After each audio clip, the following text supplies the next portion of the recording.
Трамп будет бомбить Иран. Это точно. А вот когда, точной даты нет.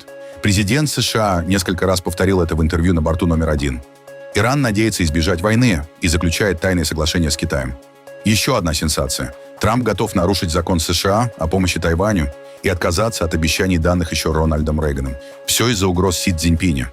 Соединенные Штаты хотят судить Рауля Кастро, брата Фиделя Кастро. Они его тоже украдут, как Мадуро.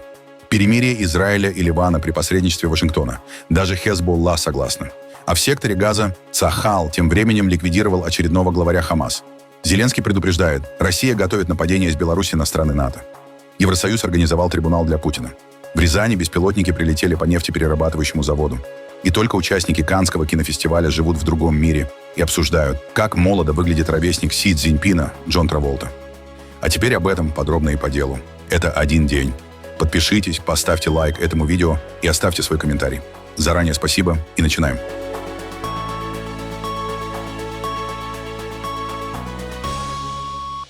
Дональд Трамп фактически подтвердил информацию американских, израильских и иранских СМИ о том, что намерен возобновить бомбардировки Ирана. Об этом он в разной форме несколько раз заявил во время брифинга на борту президентского лайнера по пути из Китая в США. Однако сроки начала новой военной операции Трамп назвать отказался. Закончили не все. Вернемся и доделаем. И, кстати, еще больше того, вы видели сообщение о ракетных возможностях, пусковых установках, что они якобы остались. Нет, это лживые новости от New York Times. Пусковые установки выбиты процентов на 80. New York Times пишет, будто мы их били как пиньяты. Пусковые установки в основном уничтожены. Производство ракет на 80-85% выбито.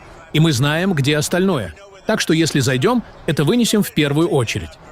Разведданные, кажется, указывают на то, что... Никаких разведданных нет. Это были не разведданные. Это были лживые новости New York Times. Глава МИД Ирана Аббас Аракчи заявил, что Тегеран приветствует любые дипломатические усилия Китая по снижению напряженности с Соединенными Штатами.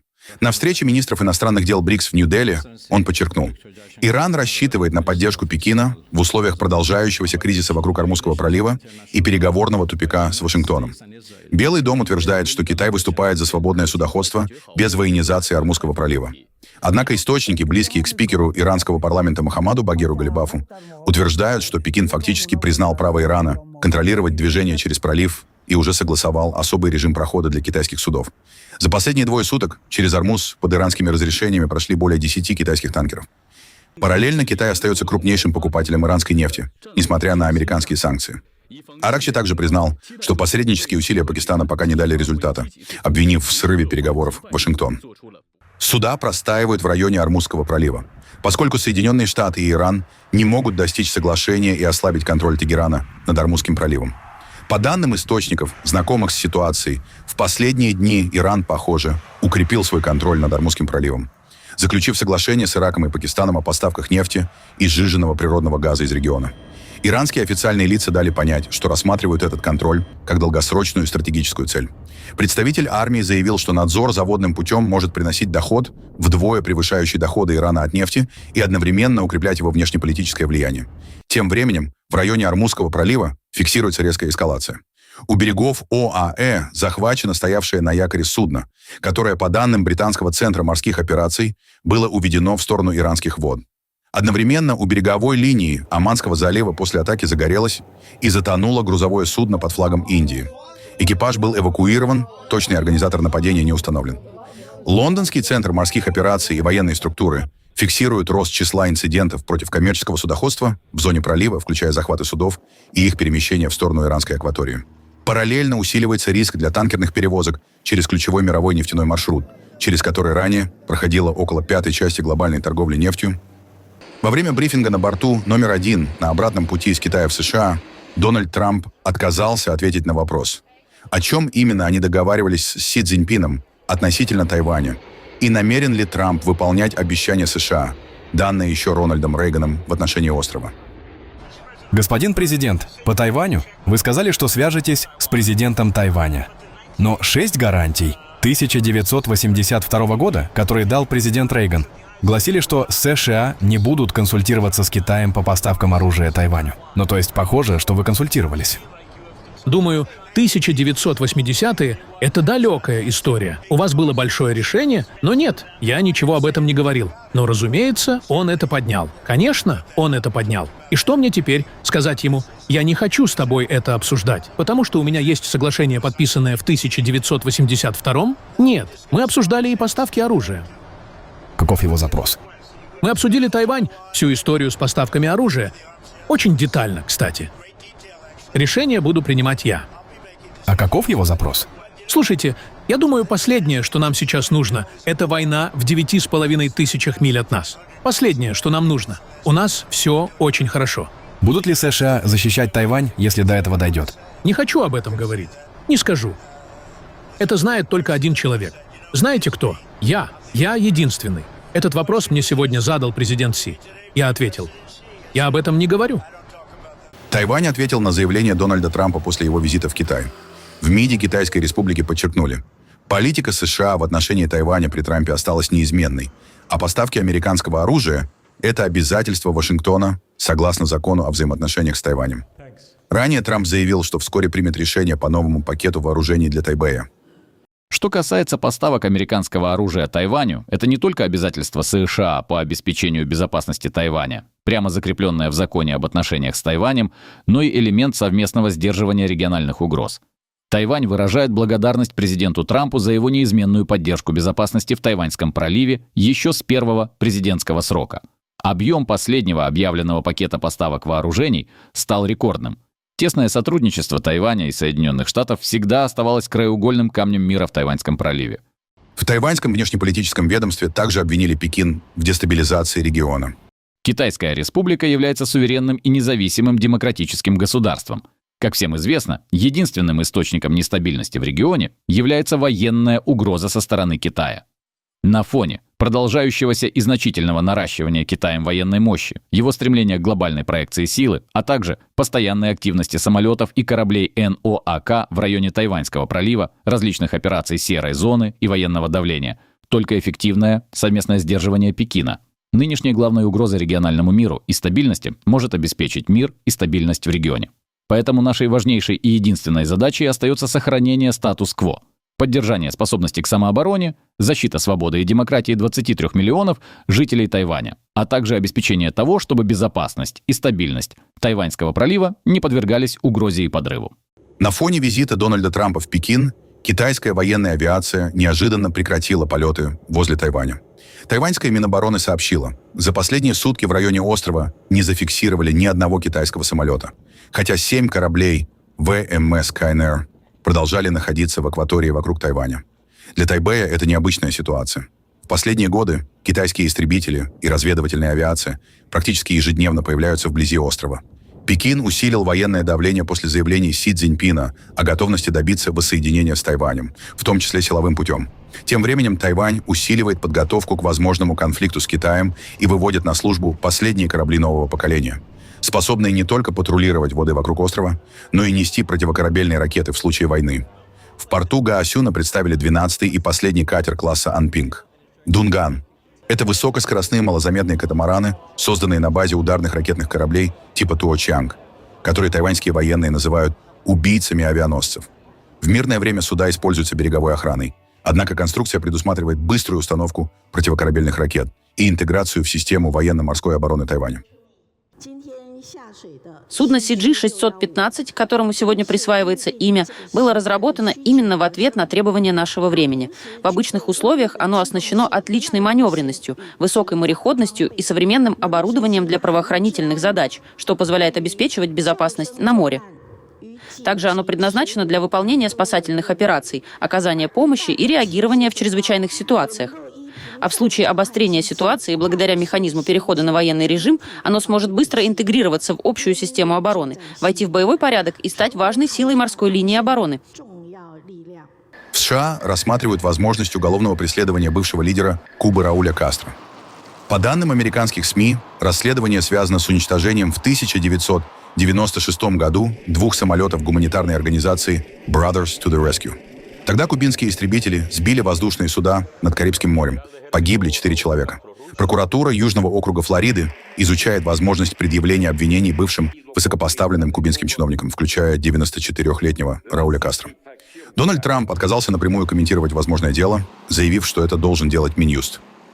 По другой теме – о Кубе. Появились сообщения, что Минюст США может предъявить обвинение Раулю Кастро. Что это означает? Я не хочу это комментировать. Пусть это комментирует Минюст. Но им нужна помощь, как вы знаете. И если говорить о стране в упадке, то они действительно являются государством, находящимся в упадке. Так что посмотрим. У нас много тем для разговора по Кубе, но, возможно, не сегодня. Рауль Кастро, младший брат Фиделя Кастро и один из участников Кубинской революции. Он руководил Кубой с 2008 по 2018 год, и именно при нем произошло краткое потепление отношений с США во времена Барака Обамы. После возвращения Трампа в Белый дом давление на остров усилилось. Вашингтон ввел новые санкции, ограничения на поставки топлива и фактически пытается добиться смены власти на Кубе. Жители Гаваны резко раскритиковали планы США выдвинуть обвинения против бывшего лидера Кубы Рауля Кастро. Многие называют возможный судебный процесс политическим и несправедливым. Небольшие самолеты организации Brothers to the Rescue вторгались в воздушное пространство Кубы. Я считаю, что это было вторжение, как ни посмотри, и мы должны были защищаться, потому что если бы какой-нибудь самолет пролетел рядом с башнями-близнецами, и было бы известно, что он собирается устроить диверсию, его бы сбили. Думаю, это вполне логично. Куба поступила правильно. А если сейчас они думают судить его, то я считаю это неправильным. Это пожилой человек, который уже прожил свою жизнь. Может быть, в другое время. Не в той ситуации, в которой мы сейчас находимся. Возможно, какая-нибудь гуманитарная организация когда-нибудь этим займется? Не знаю. И даже люди бы это поддержали. Но делать это сейчас было бы несправедливо по отношению к Раулю. Я считаю, что привлечь Рауля Кастро к ответственности невозможно. Кубинцы должны продолжать бороться за эту страну. Учитывая нашу нынешнюю ситуацию, либо из необходимости, либо из-за проблем, вызванных блокадой. Чтобы судить Рауля, нам пришлось бы защищать Кубу палками и камнями, потому что все это невозможно. По моему мнению, его не следует судить, потому что было нарушено кубинское территориальное пространство, а такого нигде не допускают. Это то же самое, как когда они топят суда, связанные с наркотрафиком. Я не думаю, что они знают, кто там наркоторговцы. Потому что людей там не видно. Ничего не видно, только лодка, белый объект где-то там, и они его бомбят. Я с этим не согласен. Индия и Объединенные Арабские Эмираты договорились о создании стратегического оборонного партнерства на фоне войны США и Израиля с Ираном и кризиса в Персидском заливе. Во время визита Нарендры Моди в Абу-Даби стороны подписали соглашение по военному сотрудничеству, кибербезопасности, обмену разведданными, морской безопасности и совместным технологиям. Отдельно Индия и ОАЭ договорились о поставках сжиженного газа и расширении стратегических нефтяных резервов. Моди также осудил удары по Эмиратам во время конфликта с Ираном. Сближение Нью-Дели и Абу-Даби происходит на фоне угроз судоходству в Ормузском проливе. Индия, которая остается одним из крупнейших импортеров нефти в мире, пытается укрепить энергетическую безопасность и гарантировать стабильные поставки топлива из стран Персидского залива. Соединенные Штаты добились продления перемирия между Израилем и Ливаном еще на 45 дней. Договоренность была достигнута на переговорах в Вашингтоне при посредничестве Госдепартамента США. Буквально в тот момент, когда Дональд Трамп возвращался из Китая. По словам представителя Госдепа Томми Пиготта, уже 29 мая в Пентагоне стартует отдельный трек переговоров по безопасности с участием военных делегаций Израиля и Ливана. А в начале июня стороны вновь встретятся для политических консультаций. Американские чиновники называют атмосферу переговоров «лучше ожиданий». Израильский посол в США Ехиэль Лайтер заявил, что разговор был откровенным и конструктивным, хотя признал, впереди возможны новые кризисы. По данным источников CNN, террористическая группировка Хезболла через посредников дала понять, что готова к прямому прекращению огня, если на это согласится Израиль. При этом условия перемирия позволяют израильской армии продолжать так называемые оборонительные операции. Ливанская сторона заявила, что продление режима прекращения огня даст стране критически важную передышку и поможет избежать новой масштабной эскалации на границе. Израиль объявил о ликвидации одного из ключевых руководителей военного крыла террористической организации «Хамас» из ад-Дина аль-Хаддада. По данным израильских властей, операция прошла в секторе Газы в районе Рималь. Целью удара стала квартира, где, как утверждают спецслужбы, находился аль-Хаддад, а также автомобиль, на котором он пытался покинуть район. Премьер-министр Биньямин Нетаньяху и министр обороны Исраэль Кац заявили, что Аль-Хаддад считался одним из организаторов нападения на Израиль 7 октября 2023 года и отвечал за удержание израильских заложников. Израильские военные утверждают, что операция была проведена на основе разведданных с применением авиации и беспилотников. Медики в Газе сообщили как минимум о нескольких погибших и более чем 20 раненых после ударов по жилому району. Хамас официально пока не подтвердил гибель Аль-Хаддада. После ликвидации Мохаммада Синвара в прошлом году именно Аль-Хаддад считался одним из главных военных командиров террористической организации Хамас в Газе. На фоне продолжающегося конфликта в анклаве остаются более 2 миллионов человек, многие из которых живут в разрушенных зданиях и временных лагерях. Польша пытается успокоить союзников после сообщений о возможном сокращении американского военного присутствия в Европе. Премьер-министр Дональд Туск заявил, что США принимают лишь логистические решения, которые не повлияют на безопасность региона и возможности НАТО по сдерживанию угроз. Я получил заверение, и это для меня тоже важно, что эти решения носят логистический характер и не повлияют на потенциал сдерживания и нашу безопасность. Если говорить о польско-американском сотрудничестве, Польша была, остается и будет самым стабильным, преданным и эффективным союзником как Соединенных Штатов, так и других стран НАТО. Я убежден, что сегодня и в будущем мы сможем рассчитывать на взаимность в этом вопросе. Министр обороны Польши Владислав Косиняк-Камыш подчеркнул, решения о сокращении американских войск именно в Польше нет. Никаких решений по сокращению присутствия американских сил и средств в Польше нет. На территории Польши присутствуют как постоянные, так и ротационные американские войска. Решения, которые вы сейчас наблюдаете, вытекают из решения президента Трампа. Он четко указал на сокращение контингента в Германии на 5000 человек. И для реализации этого решения Пентагон предпринимает различные действия. Иногда одну бригаду могут временно задержать для замены. Эти меры не предполагают сокращение присутствия в Польше, а касаются других европейских союзников. Я думаю, что наш союз достаточно крепок, чтобы мы доверяли друг другу. Если президент Соединенных Штатов говорит, что это не затронет Польшу, почему я не должен ему верить? И мы не поддаемся ни излишним эмоциям, ни эйфории. Мы просто следуем вектору безопасности, а он направлен через Атлантику. Однако ранее стало известно, что Пентагон отменил планы временно разместить в стране еще 4000 военнослужащих США. Это произошло спустя 2 недели после решения администрации Дональда Трампа сократить американский контингент в Германии на 5000 человек. Сейчас в ФРГ размещены около 35 тысяч американских военных. По данным Reuters и американских СМИ, Белый дом продолжает пересмотр всей военной стратегии США в Европе. Дональд Трамп давно требует, чтобы страны НАТО брали на себя большую часть расходов на оборону, особенно на фоне войны в Украине и кризиса вокруг Ирана. Совет Европы сделал еще один шаг к созданию специального трибунала по преступлению агрессии против Украины, так называемого «трибунала для Путина». На встрече в Кишиневе Комитет министров организации утвердил соглашение о создании управляющего комитета будущего суда. К инициативе уже присоединились 36 стран и Евросоюз. Генсек Совета Европы Ален Берсе заявил, что речь идет о решающем шаге к привлечению России к ответственности за войну против Украины.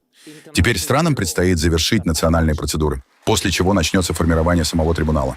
Выбор судей, прокурора и утверждение регламента работы. По данным европейских СМИ, будущий суд будет базироваться в Гааге и сосредоточиться именно на преступлении агрессии, то есть на решении о начале войны. При этом действующий президент России, премьер-министр и глава МИД сохраняют иммунитет, пока находятся на своих должностях. Однако под следствие могут попасть другие российские чиновники, военные и лица, причастные к планированию вторжения. Владимир Зеленский заявил, что Россия пытается глубже втянуть Беларусь в войну против Украины и рассматривает возможность удара с белорусской территории либо по северу Украины, либо по одной из стран НАТО. По словам президента Украины, Киев фиксирует новые контакты Москвы с Александром Лукашенко. Также хорошо сработала наша разведка. Во-первых, мы четко понимаем, что обсуждается между Россией и руководством Беларуси. Сейчас возросла активность россиян. Я имею в виду переговоры с Александром Лукашенко. Они хотят значительно глубже втянуть Беларусь в войну. Именно с территории Беларуси начать дополнительные агрессивные операции.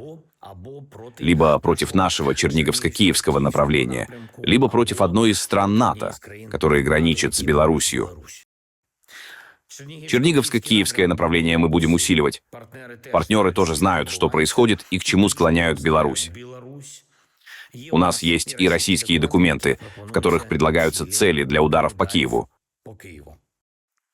Удары по Киеву и другим нашим городам, по политическим и военным объектам, где может находиться руководство армии, правительства, здесь, на Банковой. Они давно вынашивают этот план. Сейчас, после Ирана, снова активизировались, пытаются выяснить, где мы находимся, где бываем. То же касается и других представителей украинского руководства, разведки, наших спецслужб. Некоторые там, в Москве, так и не поняли, что украинцы никогда не откажутся от своей независимости. В любом случае, с Банковой или без Банковой, свою землю, свой суверенитет, свое государство мы не отдадим. И еще одно.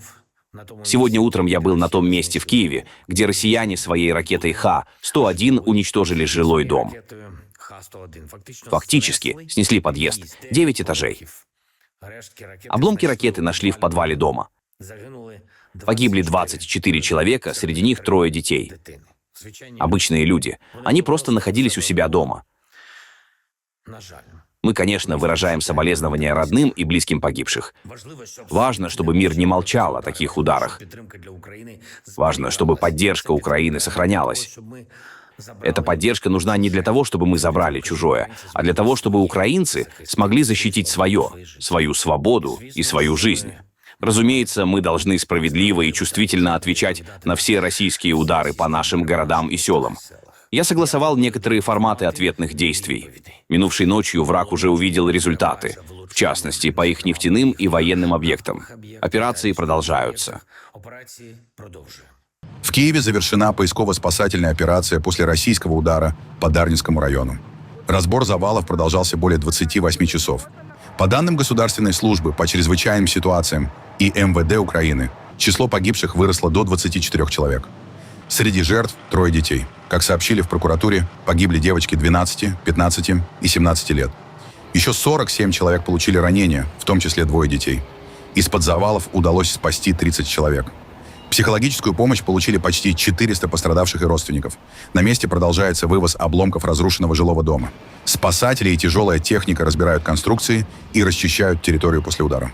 Министр внутренних дел Украины Игорь Клименко сообщил, что после завершения поисковой операции экстренные службы переходят к этапу восстановления и ликвидации последствий. По его словам, во время работ спасатели вывезли более 3000 кубометров строительного мусора. Мэр Киева Виталий Кличко объявил 15 мая днем траура в столице.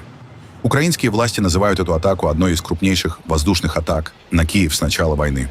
Место удара посетил президент Украины Владимир Зеленский. Вместе с премьер-министром Юлией Свириденко и главой МВД он пообщался со спасателями, которые работали на развалинах дома. После атаки беспилотников в российской Рязани произошел пожар на промышленном объекте. В сети появились кадры с густым столбом дыма, который поднимается над жилыми кварталами города.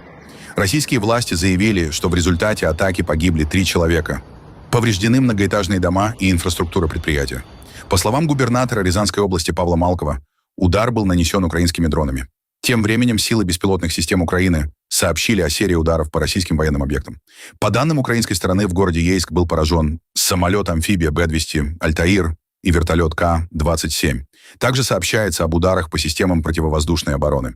В Луганской области, как утверждают украинские военные, был поражен зенитный ракетный комплекс ТОР-М2. В аннексированном Крыму целью стал зенитный ракетно-пушечный комплекс «Панцирь-С-1».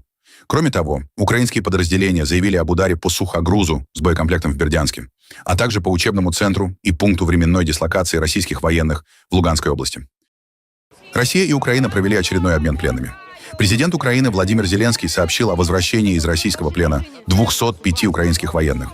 По его словам, это первый этап обмена по формуле 1000 на 1000. Среди освобожденных – рядовые, сержанты и офицеры. Большинство из них находились в плену с 2022 года. Они участвовали в обороне Мариуполя и Азовстали, а также воевали на Донецком, Луганском, Харьковском, Херсонском, Запорожском, Сумском и Киевском направлениях. В Украинском координационном штабе по вопросам военнопленных уточнили, что возраст освобожденных военных от 21 до 62 лет. Первым об обмене сообщила Минобороны России. По данным российской стороны, посредником в переговорах выступили Объединенные Арабские Эмираты. Ранее президент США Дональд Трамп, объявляя 3-дневное перемирие перед 9 мая, также заявлял о подготовке масштабного обмена пленными между Россией и Украиной по формуле 1000 на 1000. Северная Корея резко осудила санкции Великобритании, введенные против ряда российских и связанных с ними структур, включая международный детский лагерь Сондован. Об этом говорится в заявлении МИД Северной Кореи. Пхеньян назвал решение Лондона политически мотивированной провокацией и отверг обвинения в причастности лагеря к вывезению украинских детей, заявив, что речь идет о безосновательных утверждениях, направленных на дискредитацию страны и ее сотрудничество с Россией. В заявлении подчеркивается, что детский лагерь является священным местом воспитания и развития детей, а санкции названы враждебным актом, который, по версии КНДР, наносит ущерб правам детей и будет иметь последствия для Лондона. Как именно, не сообщил. Джон Траволта стал одной из самых обсуждаемых звезд Каннского кинофестиваля. Ровесник Си Цзиньпина, 72-летний актер, появился на красной дорожке в белом берете и мгновенно привлек внимание фотографов и таблоидов. Американские и европейские издания пишут, что звезда Бриолина и криминального чтива выглядит неожиданно молодо и почти не изменился за последние годы. Многие СМИ отдельно обсуждают его заметно похудевший внешний вид и энергичное появление в Каннах. На фестиваль Траволта приехал уже не только как актер, а как режиссер и сценарист. Он представляет фильм «Propeller. One Way Night Coach», снятый по собственной детской книге 1997 года. Картина рассказывает историю подростка Джеффа, увлеченного авиацией, который отправляется вместе с матерью в путешествие через всю Америку. Полет, полностью меняющий его жизнь. Фильм вошел в программу Cannes Premier, одну из престижных внеконкурсных секций фестиваля, где традиционно показывают работы известных режиссеров и голливудских звезд.